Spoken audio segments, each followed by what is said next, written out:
Welcome to Directly Correct, a People's podcast with Cole and Scott. Today's guest, Prasad Setty, lecturer at Stanford School of Business, advisor, and former VP at Google. Thanks to our sponsors, One Model.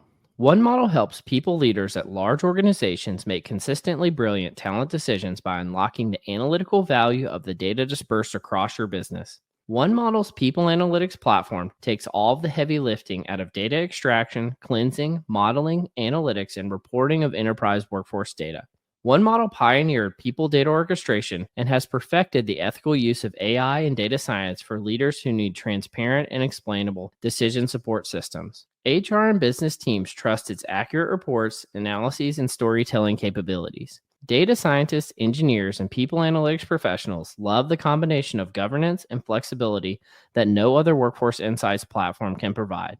To learn more, book a demo at onemodel.co/directionallycorrect. All opinions are our own and do not reflect those of any other organization.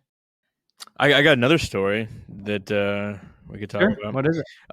So I was tapped to do it's like the blinds, it's like the one fucking spot in the room that's getting sunlight. It's like my fucking eyeball.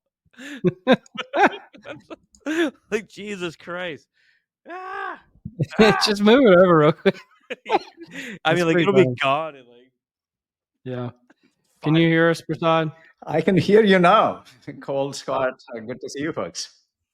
Scott's trying to get away from the sunlight. There's this one beam that was going like right down the middle of his face. It's just going to follow you throughout this conversation. That's shining the spotlight, Scott. Oh, yeah. I mean, finally, the respect I deserve. Exactly. Right? From a PA legend, no doubt, right? Yeah, absolutely. Prasad's a made man in the people analytics community for sure. A made man, yes. Yeah. Did you get anointed? Did someone have to come put their sword on each shoulder? Maybe it's up to you folks. Oh, okay. we knight you as a directionally correct people analytics legend, Prasad Setty. This is the final boss. Yeah. That's a good way of putting it. Yeah. Well, Prasad, thank you for joining us. I mean, you kind of come in with no need for an introduction, but for those who don't know who you are, I mean, I think you founded the people analytics team at Google, which got all the publicity for so many years. Can you tell us a little bit about what that was like and what your favorite memory or some of the favorite work you did while you were there? So many good things, and it's great to be with you folks first, and to see how much this community is sort of thriving and coming together. I joined Google in 2007. I was hired to sort of pull together a bunch of analysts that we had in the HR function, which at that time had been rebranded to be called People Operations. And so I came in, and one of my first decisions was to name ourselves People Analytics rather than HR Analytics. I was inspired by the People Operations nomenclature, and I thought that the work that we do should benefit the people of Google, not just the HR function. And sometimes, these kinds of naming conventions certainly dictate the kind of work that you do and your identity. And so I think it was certainly a good move from that side.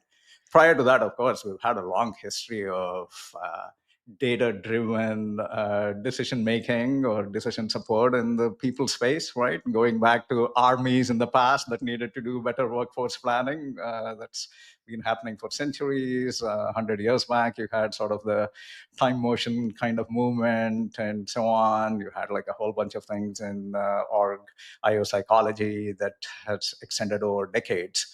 So I came Were you the guy that said, like, at Google, we definitely need free breakfast and free lunch? I wish I could take credit for that, Scott, but that was a long-standing tradition well before I joined. We did do a few studies on testing how good it was, because we would joke about the Google 15, people putting on like 15 pounds when they joined Google because of all the free food. And so we did like a bunch of experiments on, hey, how do you get people to eat healthy while still keeping it free? So it was fun stuff like that you got to do. That sounds amazing. To sit there like Jane Goodall, just like watching Googlers coming in out of the cafeteria. Exactly. The employees are the monkeys. I mean, Yeah, we like to call them experiments, but it sounds a little weird saying that you're going to be experimenting on your people, right? So studies, research are all like better terminology than talking about them as experiments, even though that's what they were. Well, the name of the game's the same. Whether you're talking about free food or like trying to make sure that bosses don't, berate employees. It's all about improving the employee experience to get more out of them, make them more productive, have a better experience, keep them Yeah. longer, all this sort of stuff. So I mean, it's totally legit. I mean, hey, if anyone's out there, I would love a free lunch. I will take it. we're takers. Yeah. Yes. It's We'll do certainly it. become the norm across many startups and so on, right? It's certainly become the Yeah, norm. absolutely. Well, Prasad, tell us, what are the 4 E's? Because in preparation for this podcast, I was asking you a little bit about your time at Google, and I was like, what is it that you think is kind of your lasting impact? And you said the 4 E's, and I was like, oh, what are the 4 E's? So can you talk to us about that? I don't know whether I would say that is the lasting impact that I'd have, but I sort of thought about the 4 E's, which we borrowed lovingly from the healthcare industry, as one of the ways to think about the impact that we have in the analytics space, right? And the 4 E's stand for effectiveness, efficiency, experience, and equity. And the thought is that when you're testing out any of these experiments, like Scott was talking about, when you're testing out any kind of intervention, you're probably trying to come up with an outcome variable that is along those dimensions. And our conjecture was that it's not that any one outcome variable is important, but you're really trying to think about outcome variables across any of these 4 dimensions, right? Effectiveness is perhaps one of the most important. You're trying to say, well, if I put in a new hiring process, it actually helps me hire better performing people. For instance, that would be effectiveness. Efficiency would be, but can I implement that new hiring process in a way that is not as time consuming and takes too much effort from either the interviewer or the interviewee. Experience would be whether people like that process, and equity is, of course, ensuring that across demographics you don't see any kind of adverse effects around it. The key about the 4 E's is that you can't maximize all of them at the same time with any of these interventions. So it really becomes a very intentional choice from the designers to say, what is it that you want? And I often find that it's not coming up with the measures that is like difficult. It's not coming up with the experiments. It's often that kind of intentional conversation where you try something out and then you act surprised that it didn't do all the things that you wanted to do, because you're trying to perhaps say, well, yeah, I like that process, but look at all the extra time that it's making my interviewers take. I don't like that. And so I feel like understanding what exactly are the bunch of outcome variables you want in a particular intervention is really key. And so that's sort of where the 4E's came from. And my own thought is efficiency is easiest to measure in some of these dimensions, right? Because it's easier to measure how much it's costing me, how much time it is taking me. And so there's a And default that's to why it. it's the best E, right? Yeah, Because it's the easiest. it's the easiest. Exactly, it's the best. So my thought is, like, anytime you're trying out something new, take all the Gen AI stuff, for instance, you want to first offer a great experience. You want to get adoption first, and then you try and see if you have effectiveness and certainly equity, and then finally you end up with efficiency, right? And so that's sort of how I would lay out the architecture, but it's very easy to jump to efficiency right from the get-go, and I think that's just weak. I think a lot of the Gen AI products, the initial ones that came out, really lacked that experience aspect, right? They came out with just like a janky UI and this sort of Yeah, stuff, and like it took a specialized population to see, oh, here's the value in that, right. before like the rest of the public actually got on board with it.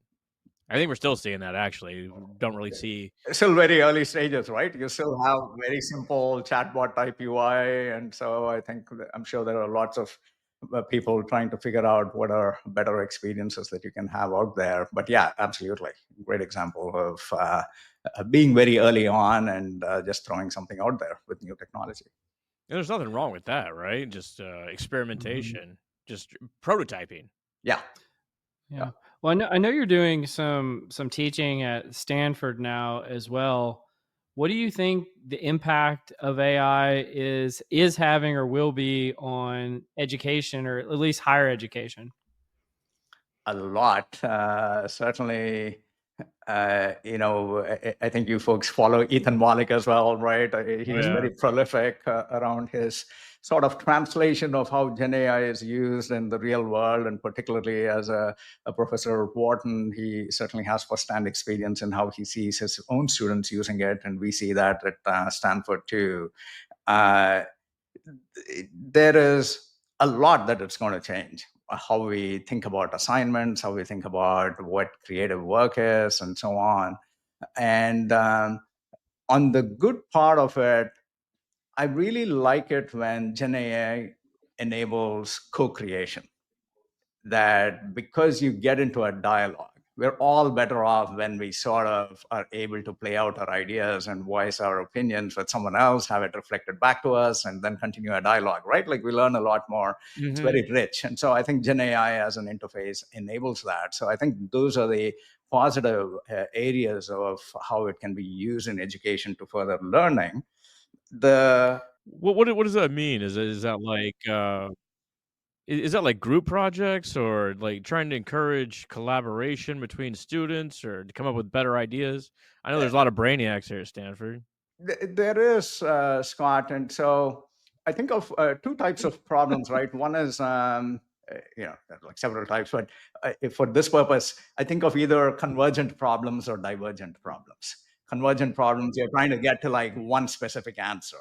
And I don't think Gen AI is super great at that. You have other kinds of tools for that. It'll get better, but because of hallucinations and so on, which they've tried to address quite a bit, I don't think it's like the greatest for convergent problems.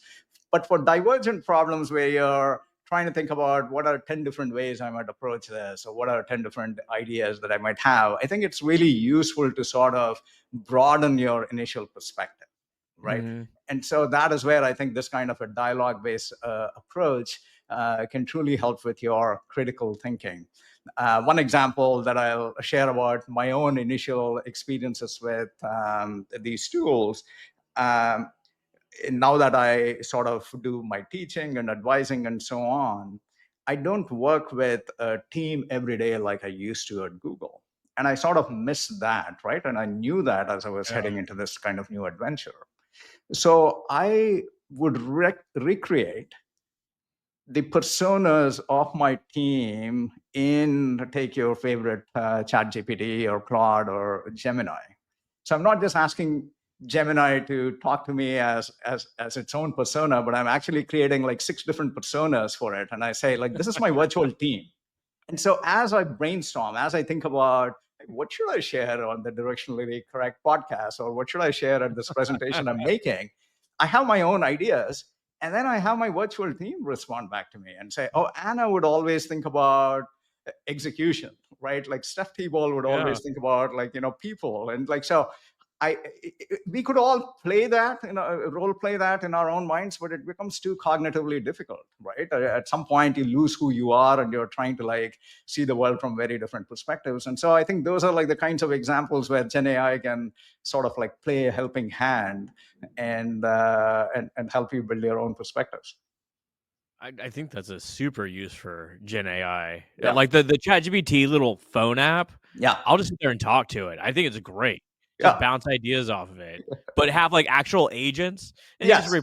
replace your old team with virtual team. I I wouldn't love it. go as far as that, right? But at least you could say, like, here are a few defining characteristics. And Yeah, yeah, yeah, yeah. yeah. But going back to the education piece, I'll tell you like one downside that I'd love to think through, and I'd love your ideas on it too. One is, I think, if you're in that sweet spot of co-creation, I think Gen AI can be super helpful for any of us, whether it's about summarizing, creative thinking, expanding your horizons, etc. But I think there are probably quite a few significant people on both ends of the spectrum there. Some people who say, I don't buy any of this stuff, and I'm going to like leave that behind. And then on the other spectrum, incredibly dependent on these. It's like, I'm going to copy and paste, right? And so I think both of those are like sort of dangerous in terms of taking them too far. But given other pressures that people might have or their preconceived notions, it's likely a sizable population out there. So I'd love to hear your thoughts. Do you feel like that Yeah. over dependency or under utilization are issues, and how might we Yeah. address that? I mean, the thing I'll say is, just imagine if Gen AI didn't exist, both of the things you described were already problems. To put it in the context of higher Sure. education, you already had students who just went in and plagiarized. Yeah. They literally took right out of the book and they copy and pasted it Right. and said it was their own work. Right. And then you had students who just said, "Screw the assignment altogether. I'm not doing it." Yeah. And they just threw it. They threw the table Yeah. over and said that they're not doing it. So I feel like that already existed. It's just being kind of projected onto the AI context and seeing like this is AI's problem to fix. And I'm like, no, this has always been a problem. Yeah. Yeah. Absolutely. Right. These things have always existed, and there were other tools. Every era, you seem to come up with new tools that help people sort of game the system, if you will, in interesting ways. And this is today's problem to deal with. And then I go back to the 4 E's. People are basically using them for efficiency because of whatever else they have going on in their lives. But if the goal of higher education is effectiveness of transmitting learning, what would we want to do given the existence of this new technology? Is I guess the question. I think we're going to see a shift. I think we're going to see a divergence. Like, obviously, anyone can produce a 2-page research report on, I don't know, the new king of England. So what any topic, Sure. any topic.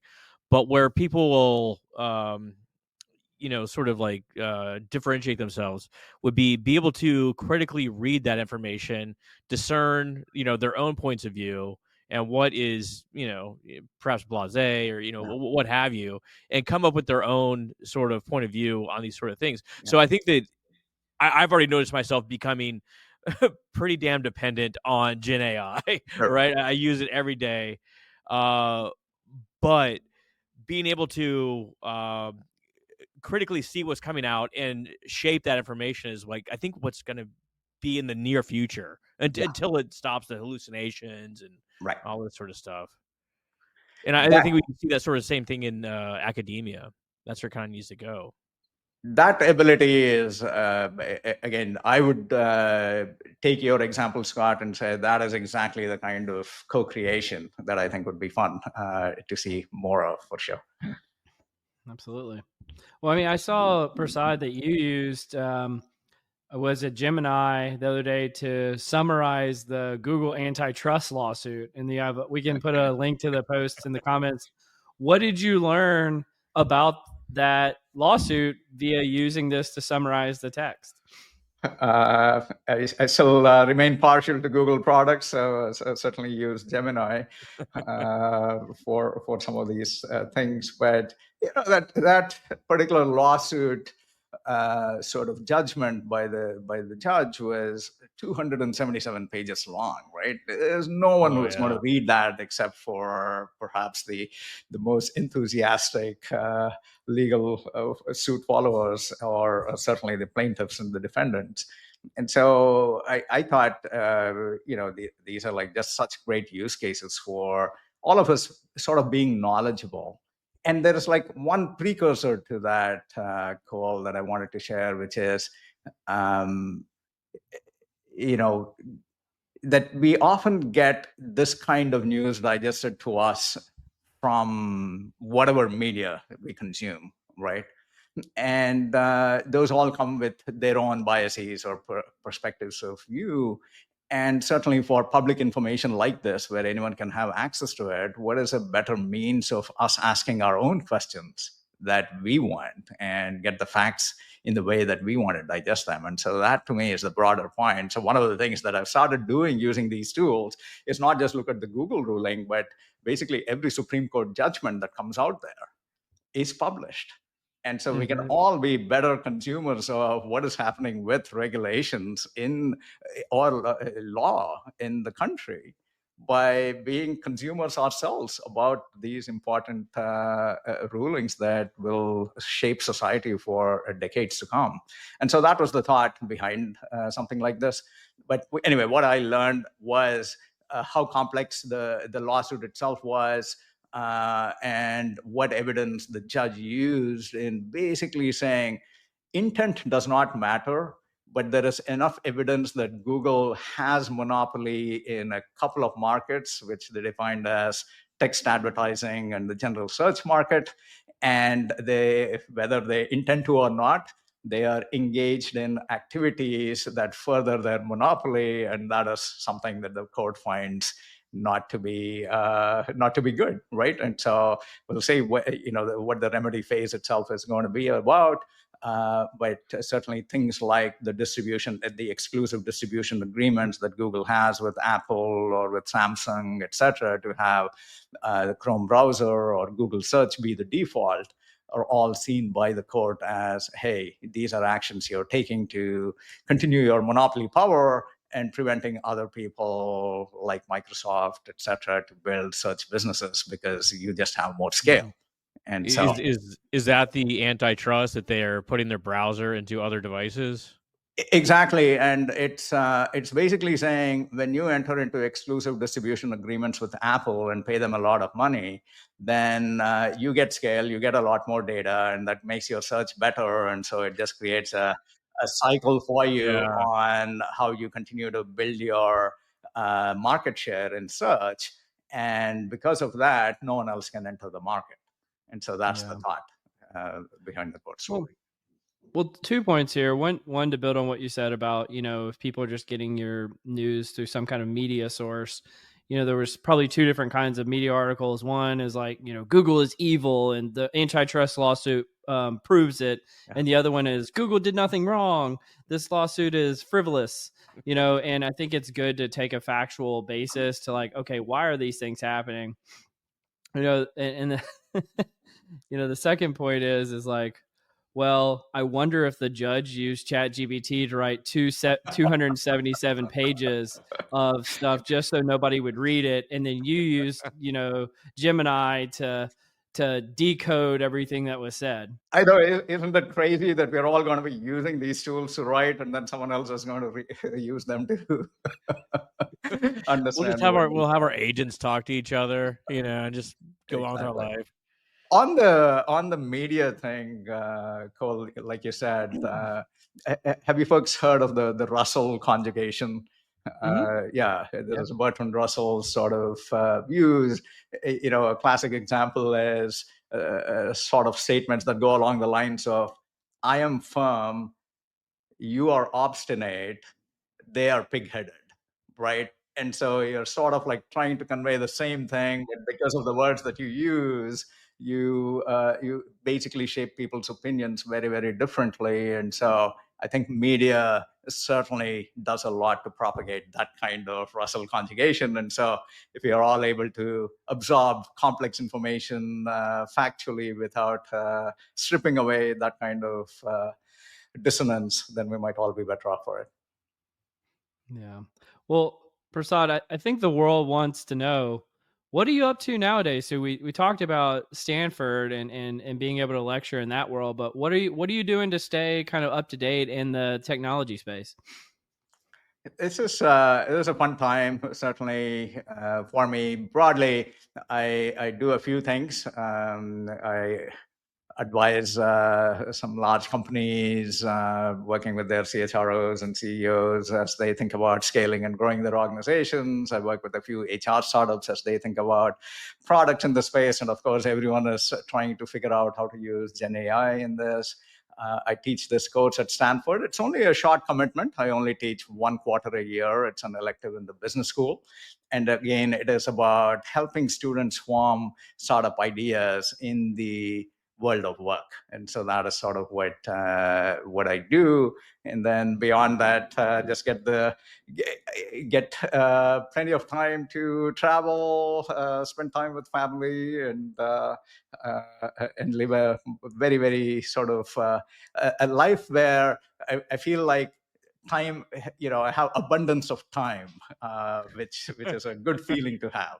Where do you want to go? Where haven't you been that you need to go? We are. There are like quite a few.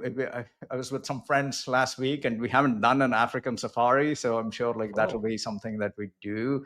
But my wife and I have been to all 7 continents together, so we've done holy quite a bit cow! of traveling in the past for sure. Yeah. Uh, Like even Antarctica?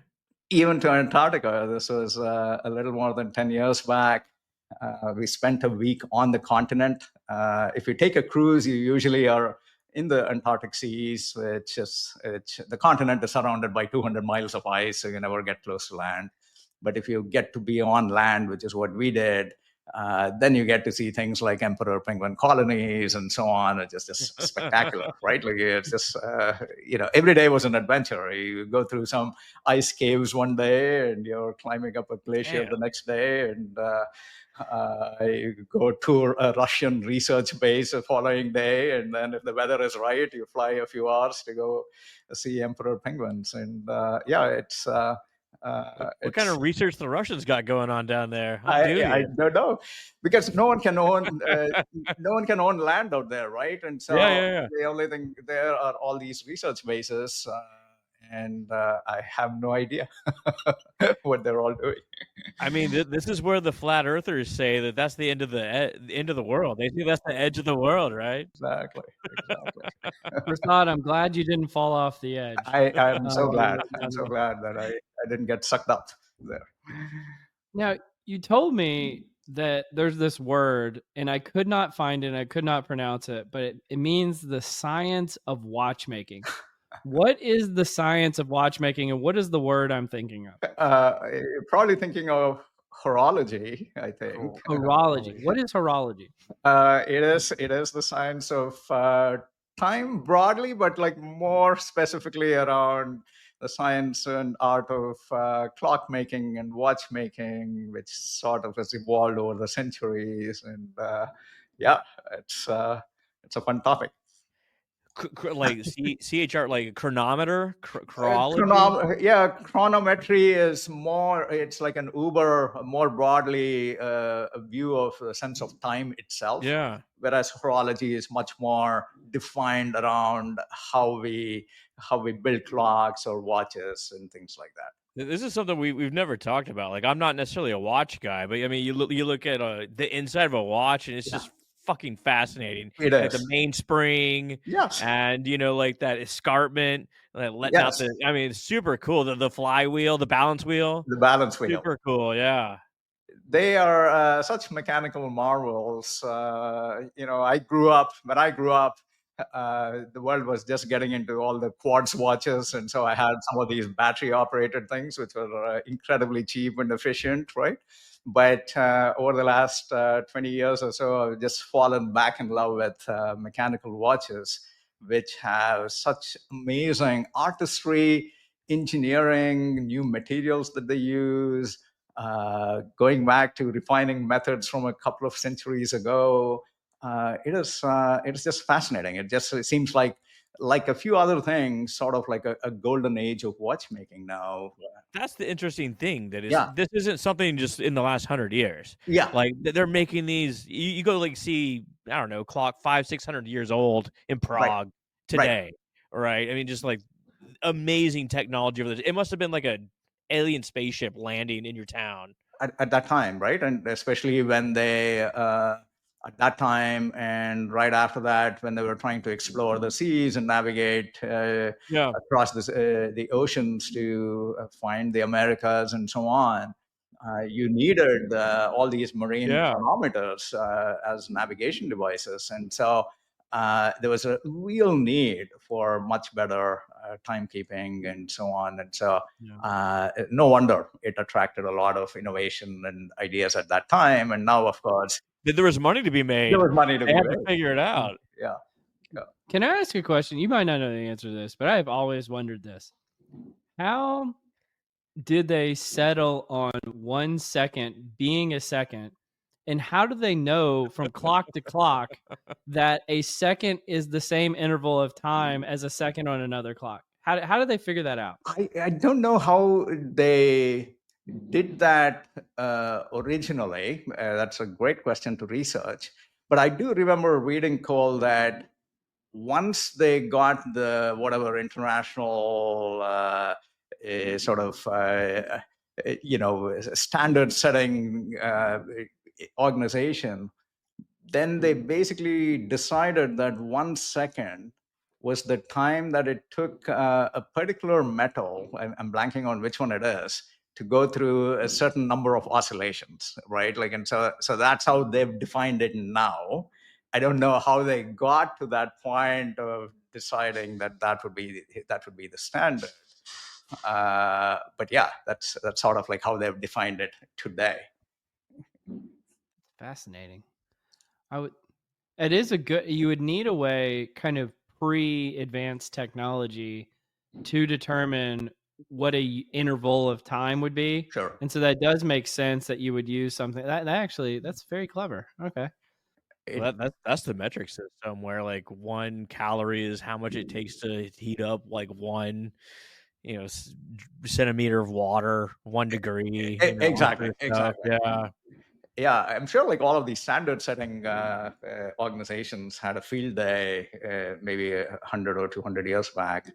But talking about seconds, like one of the things that that sort of prompted me following COVID to think about like this kind of new exploration was reading an essay that talked about how we're all born billionaires. We're all born billionaires in time, in seconds, essentially. Mm-hmm.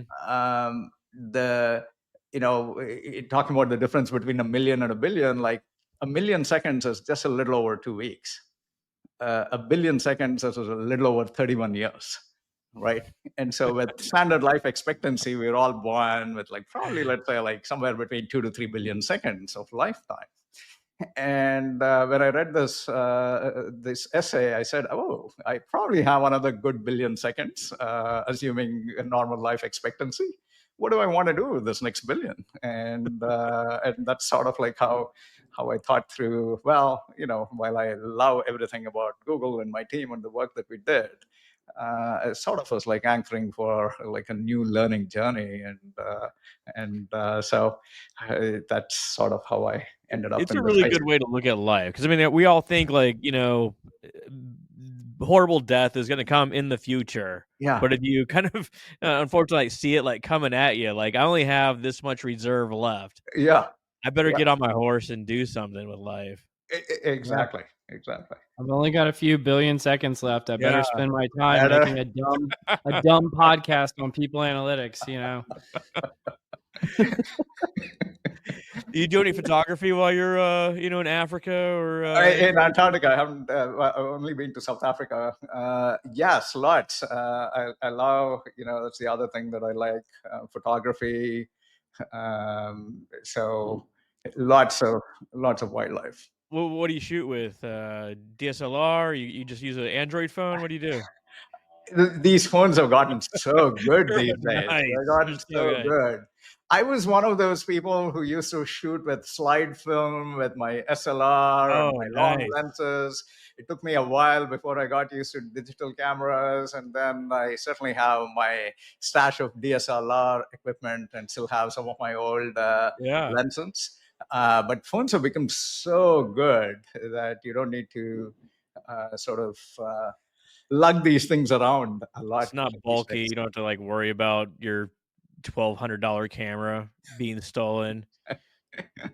There are some good like mirrorless cameras out there, but yeah, I mean your phone does an excellent job these days. The lenses on them become The fantastic. lenses have become really good, and yeah, all the digital processing that they have is just remarkable, Oh yeah. incredible, incredible. That's fascinating. One of the things I found out about you, Prasad, is that something you and Scott share is you both like driving. And I was like, really? I was like, that's the thing that does it for. I guess driverless cars are not in your future. But why do you like driving? Uh, I don't know. It's like there's some of this common arc between the love of watches and cars and so on. Something about mechanical That makes devices. Something sense. about right. Something Yeah. about movement. Something about driving. How about you, Scott? Like what drives your passion around this? Oh, like I just like the control. Like, but no, I don't mind long road trips. The most I've ever done is like 18 hours in one day Oh from wow. Yeah. Austin, Louisiana Yeah. to Marfa, Texas. But are you talking like long haul or like you just got to be always in the driver's seat? I like to always be in the driver's seat. I like track driving as well. I like road trips and long explorations, particularly going down really scenic places. So all of it, anything to do with driving. Yeah. Well, I hate driving. Really? I was so looking forward to driverless cars. Like, I was just like, if I never had to drive again, I'd be okay with it. I did go to the BMW Welt in Munich, and they Yeah. had like all their high end cars and all this shit, but they also had these like prototype cars, Yeah. and one looked like a VW Yeah. van like from the '60s, but all four seats kind of faced inwards. There's no steering wheel, no nothing. Right. It's like a pill, it looked like a pill, and you would just like pop in there with your family and just Yeah. go wherever. See, that's the thing. I feel like I feel like they're missing the boat on luxury. Like because what they do is they basically turn the car into like this pod where there's like nothing going on. But if you have a car that requires driving, there's luxury all throughout the car. And so I feel like they've got to figure out what to do for people when they're not driving, if that's the case. Otherwise, nobody's going to want it, because that's why I don't have a driverless car right now, is because the driverless cars are all like really wonky. Well, obviously the technology isn't there yet. Two sort of things I see coming. Like so with AI, there's going to be eventually be a place where you're going to get on the highway and the AI is going to take over, and you will be 6 inches from the car in front of you doing 180 miles an hour. Right. Point B, I think there's going to be a time and place where you're going to be shamed out of driving. People are going to say there's going to be deemed unsafe, and you're slowing up traffic, or you are just out there messing things up for everyone else. Kind of like the pandemic. You're not wearing your mask, or you don't have your shot or Right. whatever.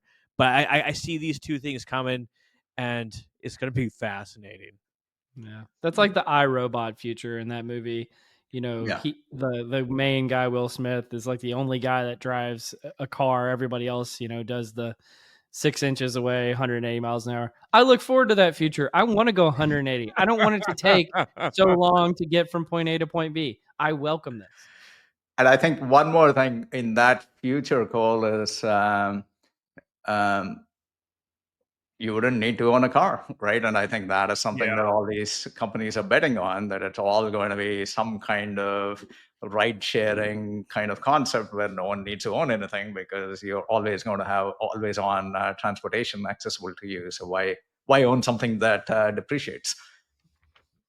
Yeah, we can all just eat bugs and everything will be great. No, let's do some confusion matrix. The confusion matrix. Real quick, we wanted to say thanks again to One Model, the AI and people analytics pioneer, for sponsoring the episode. And now back to the confusion matrix. Scott, you have a confusion matrix for us? I do, Prasad. Are you ready for this? I am. Cole prepared me for it. Apparently, it's something new that you're doing. Well, if your answers are to Cole's likings, he will provide you with a social media tile that you can share with your friends and family. If not, great shame will come to all involved. Okay, number one, Prasad. What's your guilty pleasure? TV show, movie? You got anything out there? All of those TV shows, movies. Yes, I'm like particularly fond of the Bond franchise for sure. Oh, Really? okay. That's What's your favorite Bond?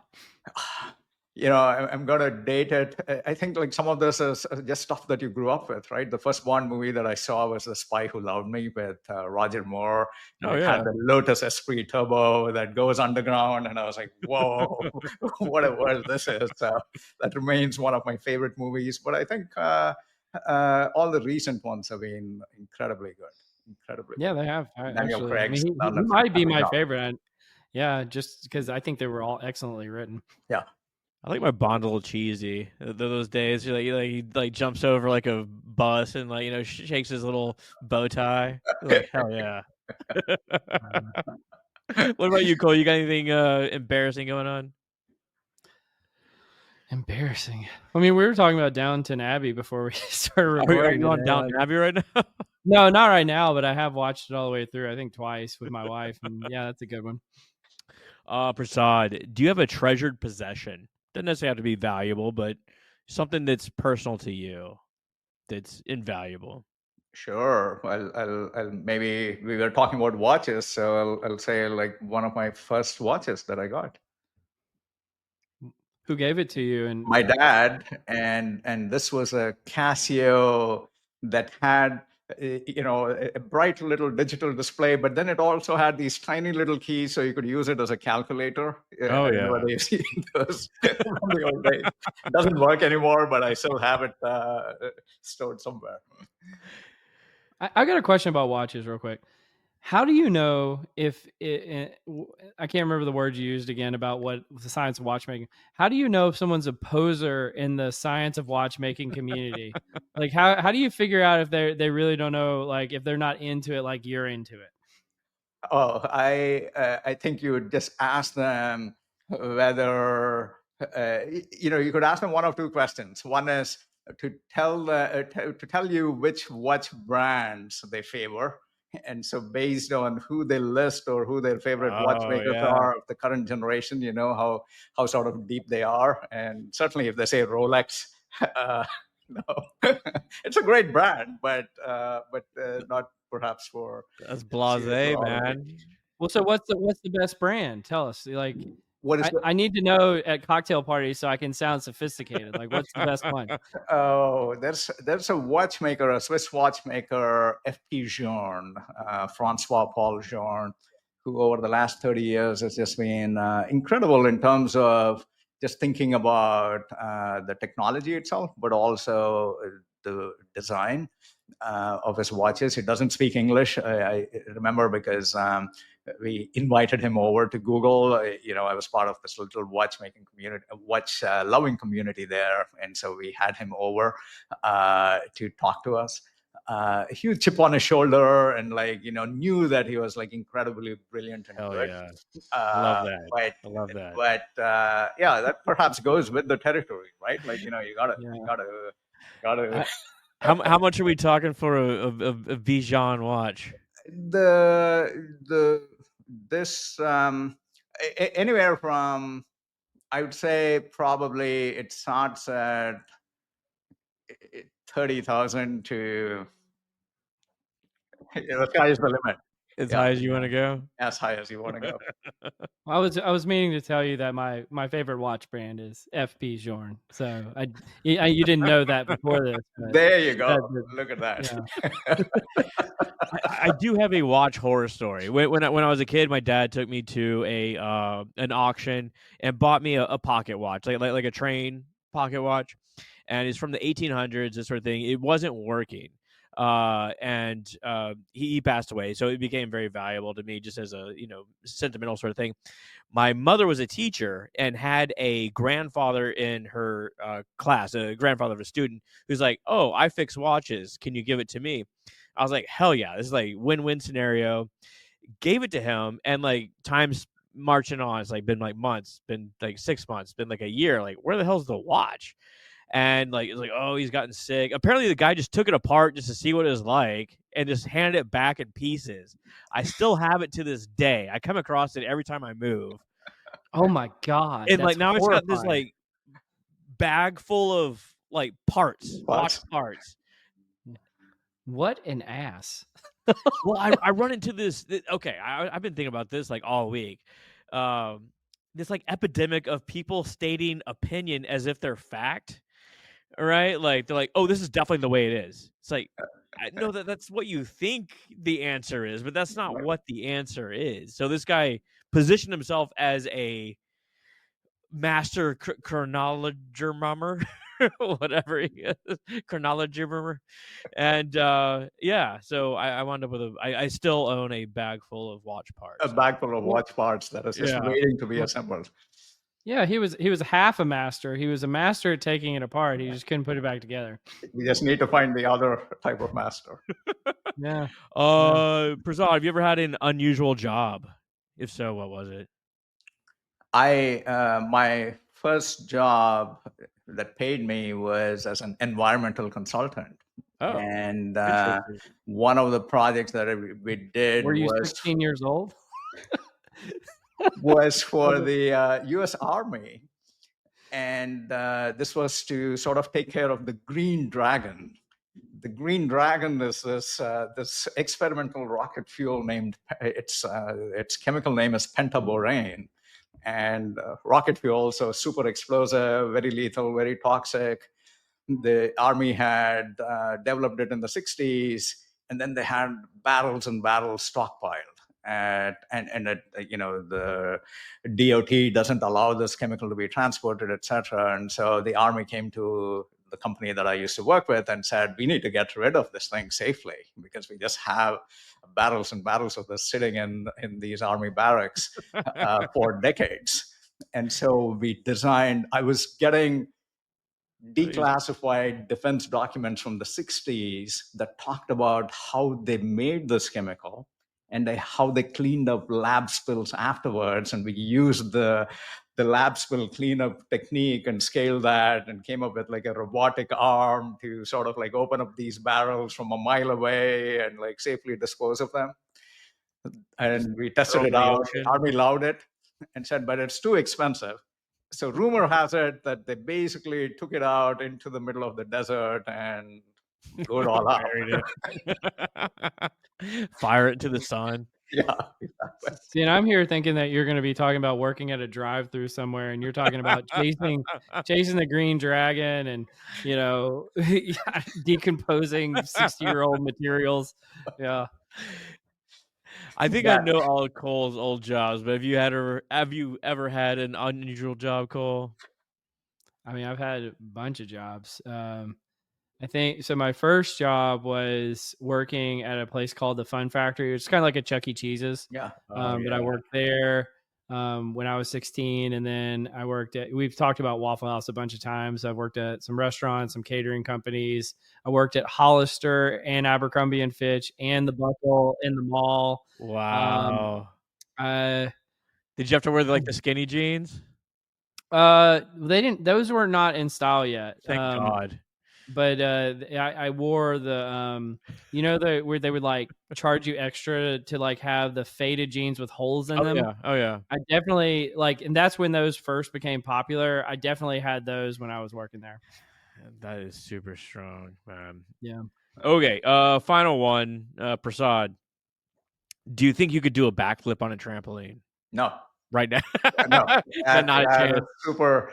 I mean, I do my yoga practice, but I don't think I've gotten to a point where I could do a backflip on a trampoline. Is it a fear thing? Because for me, it'd be a fear thing. Would I? No, it's just a sheer lack of ability to do that. Yes. Yes. Yeah.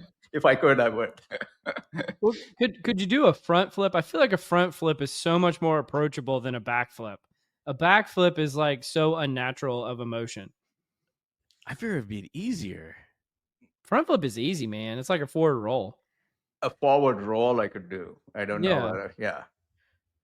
Could you get up in the air and do a forward roll? That I guess is the definition of a flip, I guess. Yeah. I don't know. Could you do it, Scott? Like, could you do a backflip on a trampoline? I think if I worked up the courage, I could get around. My problem would be the control aspect. I'd either over or under rotate, and then hilarity would ensue, and the hospital visit. but Broken neck. I think that I could do it. Okay. We'll put that in the next live appearance. I'll do a Yeah. backflip. That would be a fun video to record. I know for a fact, just because I go to like trampoline places with my kids, I can do a front flip. I would never even try a backflip. I haven't been around a trampoline in ages, so maybe I'm overconfident here. Yeah. All right, let's move on. Well, let's do some nerdery. The nerdery. Let me pull something up real quick. So we've got the first one is from the chief economist at ZipRecruiter. Her name's Julia Pollock, and she put together a post of some of the top things and bottom things. There it says job seekers' views on hot button employment topics revealed. So, what are the top things that job seekers are supportive of, and what are the things that they, I guess, hate the most? And if you start at the top of the list, you've got remote work, 4-day work week, and paid family leave are all north of 65% favorable of job seekers. At the bottom, and I thought this was the most interesting part our discussion earlier, the least favorable thing, artificial intelligence. Only 35% of people are supportive. Then they talk about skills gaps and immigration as well. But I think it's fascinating that there is this divergence between, you know, what I guess is like hype and in the media and all of that about artificial intelligence, but to people like job seekers or workers, do they actually want this? Yeah. And so I don't know. What did you guys think about that chart? I really liked that they took all of these issues and had one survey that sort of got everyone's views together on that. So it was really neat. I wonder, I was not surprised by certainly things like remote work, because we've just seen that explode over the last few years following the pandemic. I'm certainly waiting for companies that would implement 4-day work weeks at scale. You have a lot of like small companies that are doing that now, and there's movements in Europe and in particular countries like the UK where they're trying to test that out.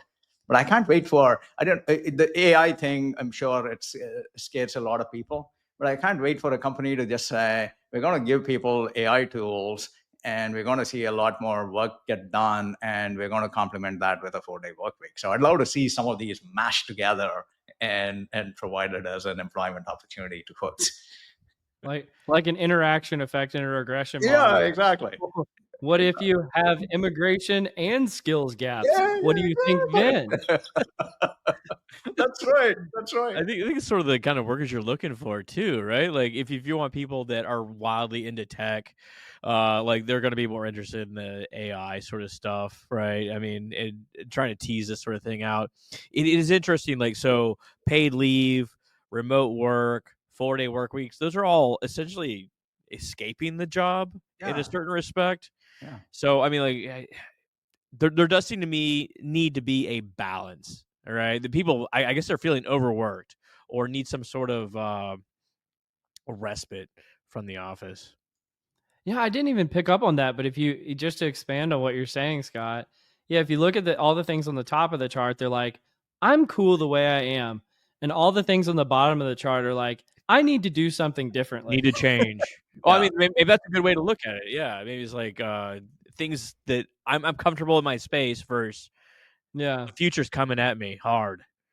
Right. That is so interesting. And I wonder what it would be like, the same data, if it wasn't job seekers, but like the broader population that took this survey. Yeah.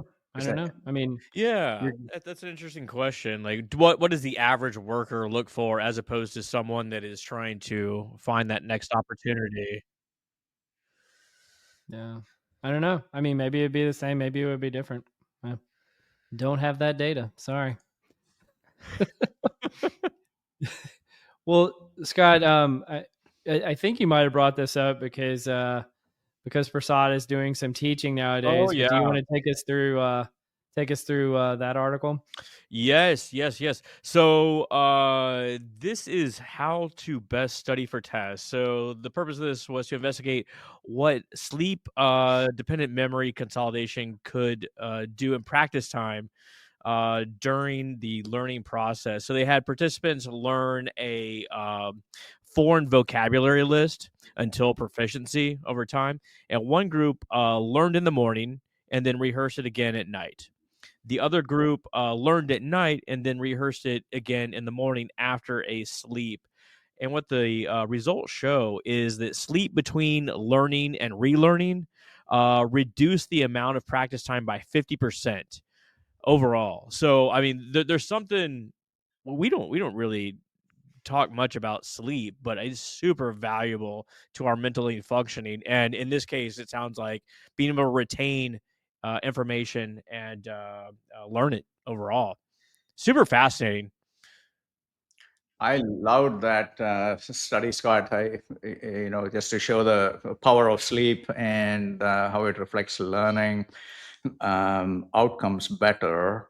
Um, the first thought that came to mind was the Khan Academy kind of flipped classroom model, where they basically talk Yeah. about learn concepts in the evening and instead of doing homework. And then when you come into the classroom, then you are basically exploring the application of those concepts or working with your teacher and peers on like more difficult areas. And so it would seem like this kind of sleep effect would support that, right? Like learn something in the evening, sleep, maybe it registers in your memory better, and then you're trying to like explore that concept further. So Yeah. much goes on during the day too, right? Like, so if you learn in the morning, you get maybe a little groggy. Then Yeah. like you like I learned five vocabulary words, whatever. And then like I don't know, you get hungry, you go eat, you get a parking ticket, you got to go deal with your boss, you got to all these sort of things, and then try to recall it later in the day. Chances Yeah. are much slimmer. Well, I think about like when I was in school, there was always this debate, are you better served to stay up 5 more hours at night and cram studying in the night Yeah. before the test, or study for an hour and get Uh, 4 more hours of sleep? And I think this kind of puts to bed, no pun intended, puts to bed the notion Solid, that solid. you probably should study a little bit, have a good night's sleep, get a quick refresher, and then you're good to go, or you're as good as you're going to be probably, in terms of being able to recall some of this information. Um, as my last name would indicate, I'm a very pro sleep person. So us nappers, we know our sleeping. I love that. I love that, Cole. And uh, You've been working on that for years, dude. Come on. you wanted to bring that in. I was thinking about it. This study referenced something called the Karolinska Sleepiness Index, something Yes, like that. yes. Uh, and I thought it's so cool to have like an index named after you. And I don't think it's a person. I think it's an institute in Sweden or whatever. But yeah, what index would you want named after you, Cole? Uh, Oh man. I think it's clear. I want it to be the Napper Index of Gotta sleep, be.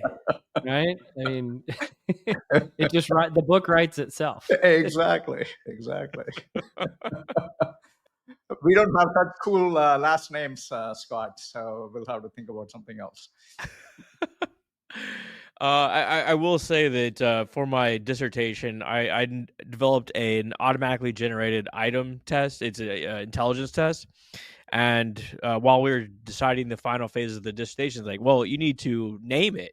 I said the obvious name is the Scott Hines Intelligence Test, which the acronym is just elite.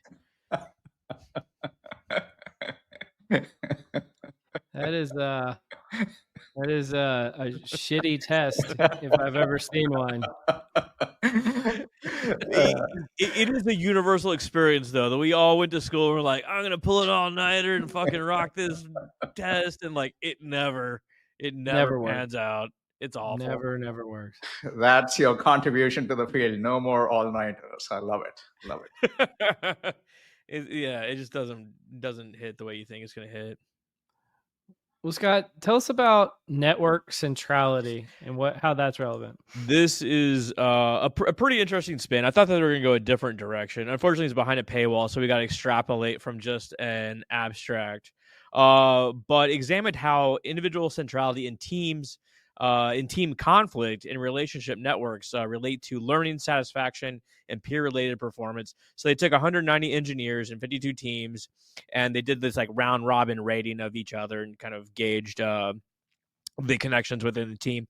And what they found is that individuals that had high in degree task conflict, so that would be essentially popularity, other people pointed to them as a relationship, were judged as higher performing and more higher contributor.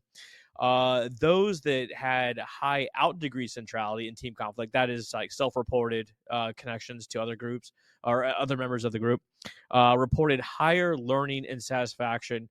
So essentially, it's kind of a cool to take relationship dynamics and provides a unique spin on how people perceive task conflict. Um, yeah, so a takeaway is if you talk to more people in your group, you're gonna have higher sasatisfaction overall. Yeah. Kids, be popular, Be Isn't popular. that I mean that's another takeaway. That's just a universal network analytic takeaway. yeah. I really loved the study, and thanks to my Stanford credentials, I was actually able to download the Oh, paper, Scott. So we should have pinged you. I will send it across to you both. Look at him big leaguing Look us at him. so subtly too. He actually read it. What a I guy. actually Wow. read it Number because I found one. it so interesting because it brings together a few things that have been on my mind as it relates to organizations.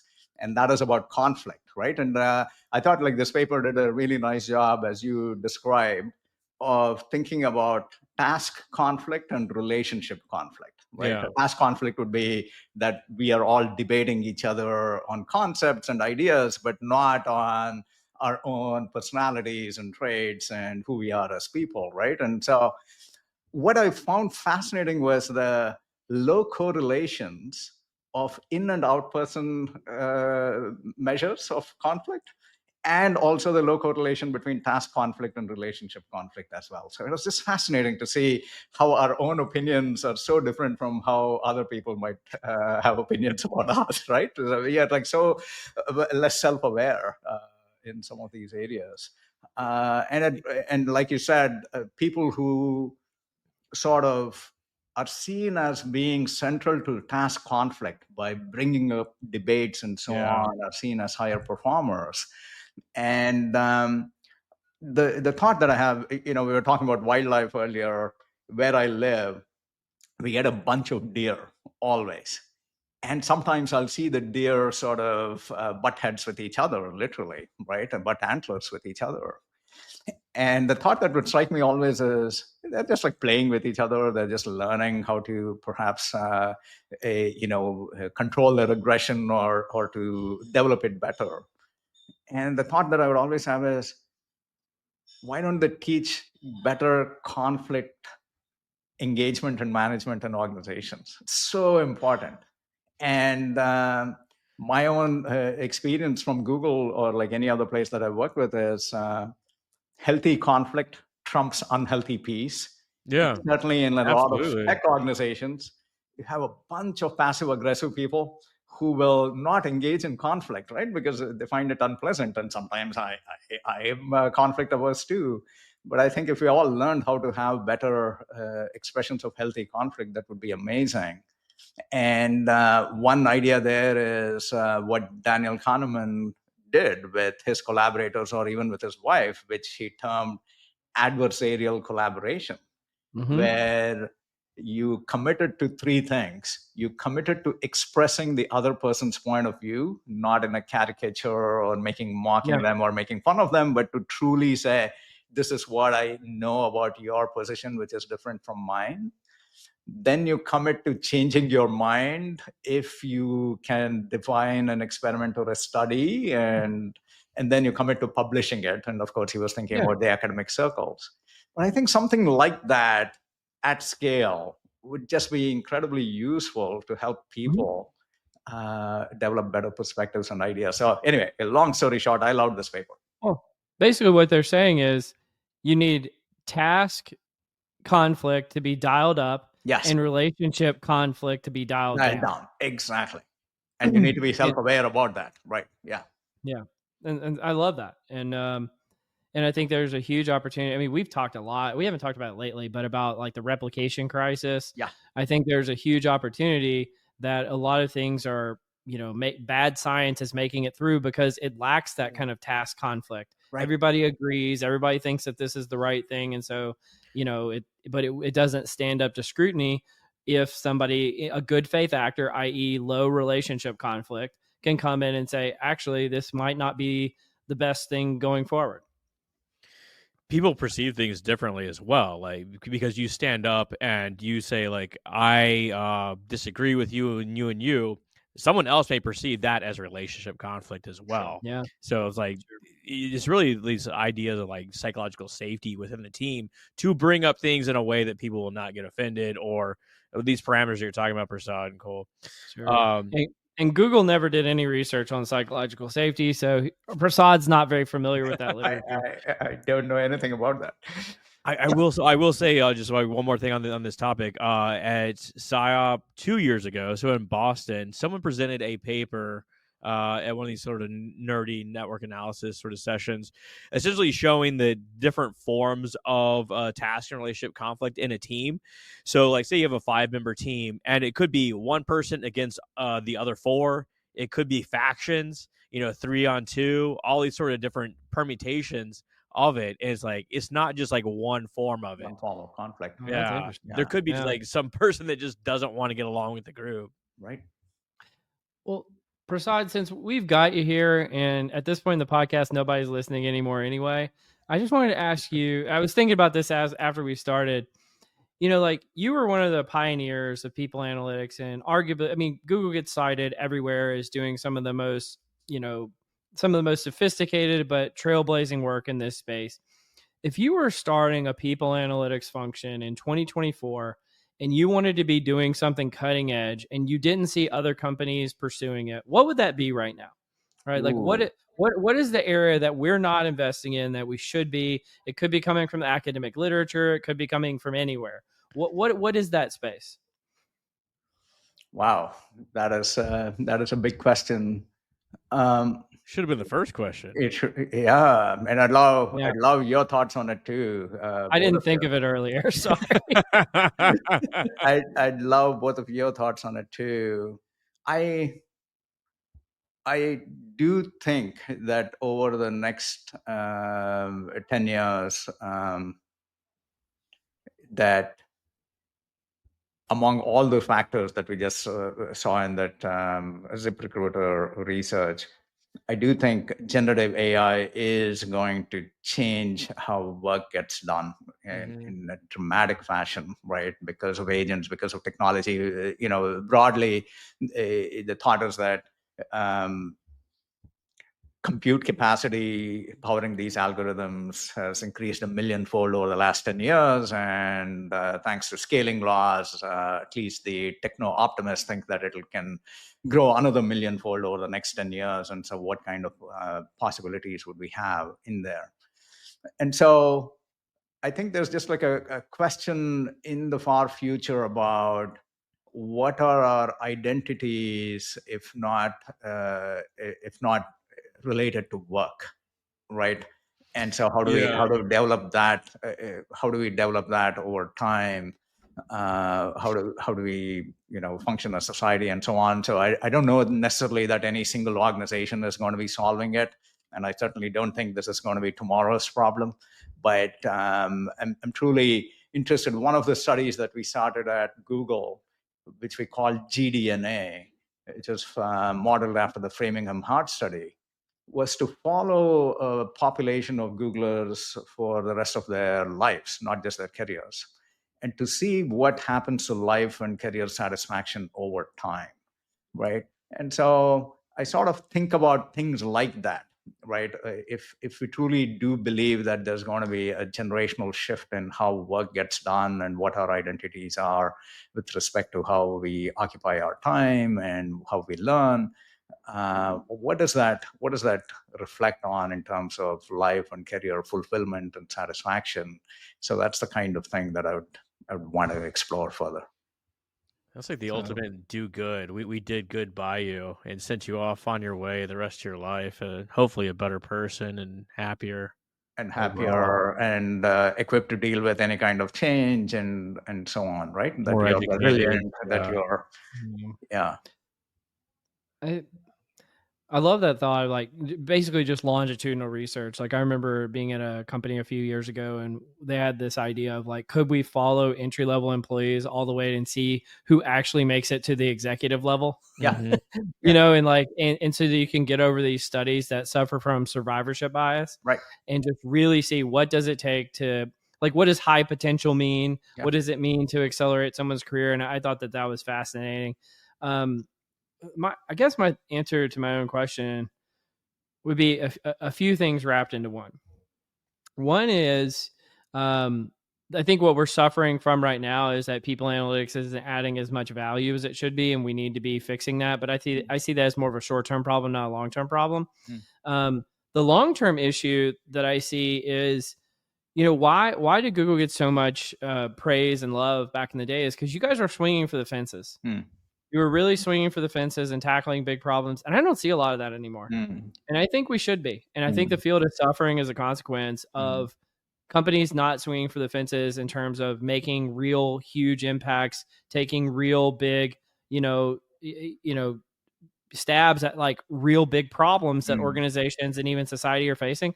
I think we've got that opportunity, and we're not. And I think that's where we need to be placing our bets at the moment. I don't know, Scott, do you have any thoughts? I mean, yeah, just kind of projecting out. I do believe what Prasad says is true. Like Gen AI is going to fundamentally change how we work. Take away all those sort of lesser, sort of mundane tasks, and I think we're going to become more relationship focused because of it. I mean, we still derive a strong sense of belonging and meaning from our work, and we're going to have to deal with that over time. So I would say that.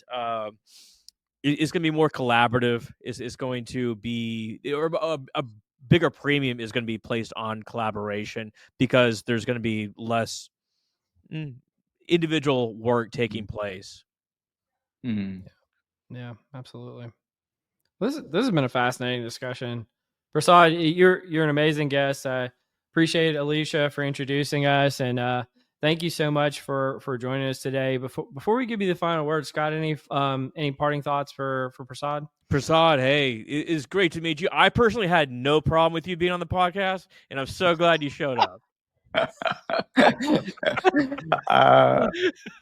Such a fun conversation with you folks, and yeah, where else are you going to find topics all the way from watchmaking to Gen AI to people analytics? Fun stuff. There's probably a good reason you don't find it anywhere else. So it was an absolute pleasure, man. It was great to meet you. Great to meet you. Well, you've been listening to Directionally Correct, People Analytics Podcast with Colin Scott, and today's guest, Prasad Setty. Thanks for joining us, Prasad. Thank you, folks. Talk to you soon. Directionally Correct is dedicated to you, our listeners, to help educate and entertain you on how to effectively do people analytics. By supporting this podcast, you are helping us continue to provide valuable insights and knowledge to our listeners. Please consider becoming a patron of the podcast. You can find the link to sign up in the show notes or at patron.podbean.com/directionallycorrect. Thanks for your support.